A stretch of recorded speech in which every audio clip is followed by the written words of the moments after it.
I was 18 years old when I got married. I belonged to a very conservative family, a Baloch family, where good daughters never say no to their parents. My father wanted me to get married, and all I said was, if that makes you happy, I'll say yes. And of course, it was never a happy marriage. Just about after 2 years of getting married, about 9 years ago, I met a car accident. Somehow my husband fell asleep and the car fell in the ditch.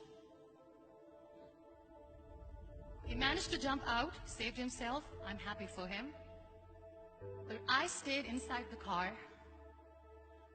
and I sustained a lot of injuries. The list is a bit long. Radius ulna of my right arm were fractured. The wrist was fractured. Shoulder bone and collarbone were fractured. My whole rib cage got fractured. But that injury that changed me and my life completely was the spine injury. Many people came to rescue. They gave me CPR. They dragged me out of the car. And while they were dragging me out, I got the complete transection of my spinal cord.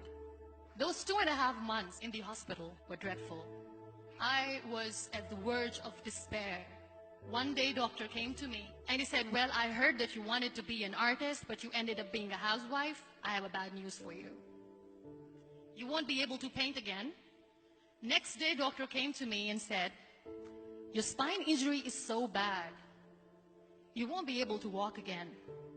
I took a deep breath and I said, it's all right. Next day, doctor came to me and said, because of your spine injury and the fixation that you have in your back, you won't be able to give birth to a child again. That day, I was devastated.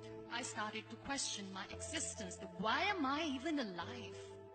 So what kept me going was, one day I asked my brothers, I know I have a deformed hand, but I'm tired of looking at these white walls in the hospital and wearing these white scrubs. Bring me some colors, bring me some small canvas. I want to paint. So the very first painting I made was on my deathbed, where I painted for the very first time. What an amazing therapy it was. Without uttering a single word, I could paint my heart out. I could share my story. People used to come and say, what lovely painting. So much color. Nobody could see the grief in it. Only I could.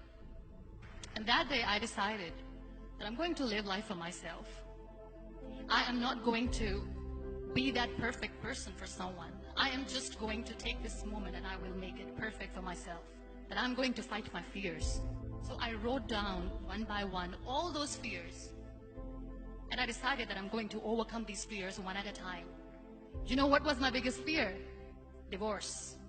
But the day I decided that this is nothing but my fear, I liberated myself by setting him free. And I made myself emotionally so strong that the day I got the news that he's getting married, I sent him a text that I'm so happy for you and I wish you all the best. And he knows that I pray for him today. Number 2 was, I won't be able to be a mother again. And that was quite devastating for me.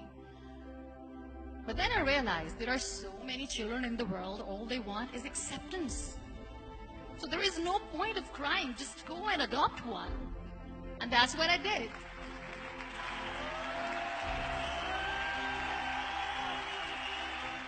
I gave my name in different organizations, different orphanages, and I waited patiently.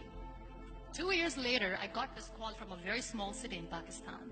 I got a call and they said, are you Muniba Mazari? There is a baby boy and would you like to adopt? I could literally feel the labor pain. I said, yes, yes, I am going to adopt him. I am coming to take him home. And that day, I was 2 days old, and today he's 6. You know, when you end up being on the wheelchair, what's the most painful thing? People think that they will not be accepted by the people because we, in the world of perfect people, are imperfect. So I decided to appear more in public. I started to paint. I have done a lot of modeling campaigns. I decided that I'm going to join the national TV of Pakistan as an anchor person. I became the National Goodwill Ambassador for UN Women Pakistan, and now I speak for the rights of women, children. I was featured in BBC 100 Women for 2015. I'm one of the Forbes 30 under 30 for 2016. So when you accept yourself the way you are, the world recognizes you. It all starts from within. We have this amazing fantasy about life.